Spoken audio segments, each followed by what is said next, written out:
வணக்கம் நண்பர்களே.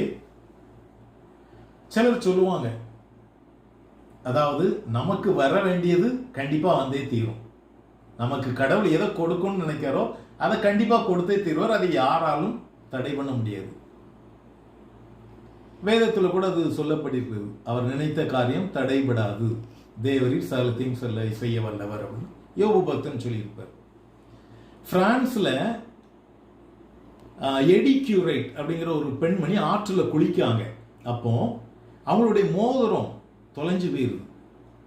வைர மோதிரம் தொலைஞ்சு போயிருது. மிகவும் கஷ்டம், ரொம்ப கஷ்டத்தோடு இருந்தாங்க. ஐயோ, எவ்வாறு நான் உழைத்து சம்பாதித்த இந்த பணத்தில் வாங்கிய மோதிரம் காணாமல் போயிடுச்சு. அவனுக்கு ரொம்ப கவலை.